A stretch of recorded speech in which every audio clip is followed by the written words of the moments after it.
Hello friends, it's been a very long time since I've made a video about my research on performance, and I've been thinking to make a little something recently about the subject of power um, in performance. I was really inspired by watching my friend Thick Richard give a performance recently in Bristol where he told the audience to fuck off. If anybody knows Thick Richard, he's a stand-up poet from Manchester with a very acerbic sense of humour and a very confrontational kind of stage presence. He's actually a very soft human being, but when he's on stage, he swears and he blinds, and he has this kind of peculiarly Mancunian sense of humour, where the way that he deals with the audience is sharp and incisive in the same way that he deals with Tories, right? This is the kind of punk stand up poetry tradition, a la John Cooper Clarke, etc., etc., right? So there, he was supporting Alabaster de Plume, so it was a jazz crowd, a little bit hipster, yeah. There was that kind of element to it in central Bristol, and it was the beginning of the night, and the audience hadn't really become itself. It didn't really know itself yet, right? So the lights were quite bright. People were still getting warmed up. People didn't really know each other. They hadn't danced together, and people were still arriving.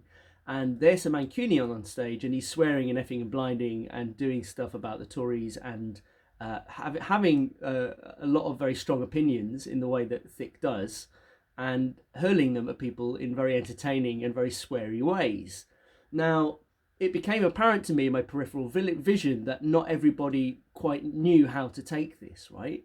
Where's this northern guy and he's got really strong opinions and he's effing and blinding, and I could feel that. Maybe that's because I'm a performer. Maybe it's just because I was an audience member. I could feel that tension. I'm like, oh, it's not. The audience hasn't quite ripened yet. This could go either way. He's taking a big risk here. He's going in really hard, and is this audience ready for him? And about three poems in, he made a gag about Sinead O'Connor. I can't remember the content of the gag, but it was one of those gags that was just slightly near the belt, and it got ooh from the audience. And I feel that was the moment where it could have gone either way. It could have been a bad gig or a good gig. And what he did was he turned around and said, oh, fuck off. She would have liked that joke. Yes, she would. She would have liked that joke. And the whole crowd just burst out in laughter. And it felt like a real release, because all of the people who were like, I like this, but the laugh hasn't come to life yet, and I agree with this, but I don't want to be the only one to be laughing. In being told, in telling the audience to fuck off, he basically took control of that situation, and he said, look, I don't care. I don't care what you think, and fuck you. It felt like there was some sort of power thing going on there.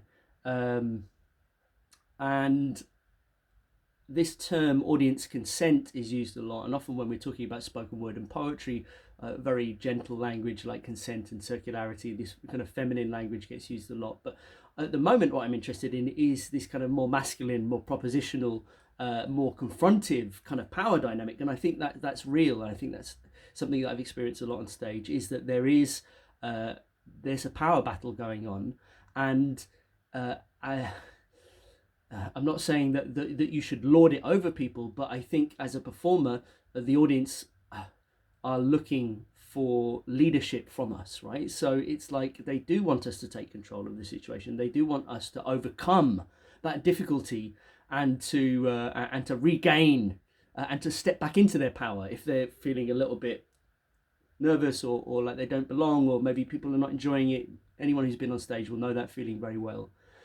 Of surging down into the wave and going, no, I've got this, and fuck you, and this is what I've got to say. And that is actually kind of quite nice when that happens. It's quite nice to watch from an audience. It's like, yeah, they're back, and I don't agree with everything, but at least they're enjoying themselves, and then they're saying it. That's not the same as being rude, of course, but it means stepping into one's power. And I was kind of chewing on that since he did the gig a couple of weeks ago, and then I was at a gig last week, and I had that very same moment where I told the audience to fuck off, and it just changed the flavour.